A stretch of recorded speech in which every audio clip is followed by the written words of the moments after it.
Patay na namatagpuan ng isang overseas Filipino worker sa Riyadh, Saudi Arabia na iniulat na nawawala noong June 11.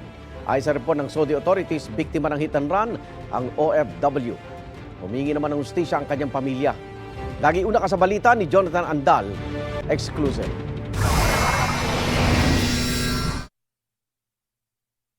Noong June 11 pa, hinahanap sa Riyadh, Saudi Arabia ang 30 anyos na OFW si Juljiri Agong.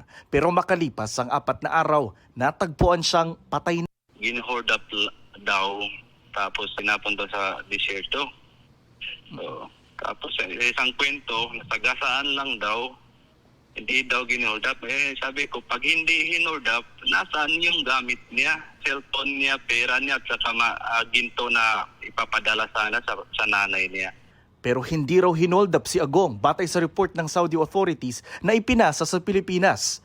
Na-hit and run siya ng kotse, no? So, and that caused fatal injuries. Yung reported incident is June 11, approximately around 12:31 p.m.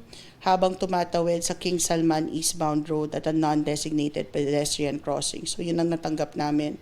And siguro sa ngayon hindi ko muna bibigay yung detalye, but the vehicle was identified, the plate number was identified, including the concerned driver of the vehicle. Sisikapin daw ng OWA na makakuha ng kopya ng CCTV ng insidente. Meron din daw silang abogado sa Riyadh na tutulong sa kaso. Hustisya lang po. Yan lang po yung paniwagan namin. Hindi po ito pwedeng maging kwento lang na walang hustisya. Marami pa po tayong mga kababayan doon.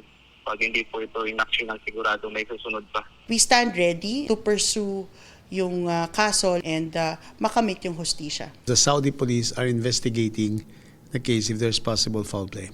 Panganay sa magkakapatid si Agong, taga-Hulo, Sulu. Kalahating taon pa lang siya sa Riyadh bilang office and facility cleaning laborer. Sa ngayon, ang desisyon daw ng pamilya, doon na sa Riyadh ilibing si Agong alinsunod sa tradisyon ng mga Muslim. Nangako naman ang gobyerno ng tulong, kabilang na ang financial assistance mula sa OWA at DMW. Itong unang balita, Jonathan Andal para sa GMA Integrated News.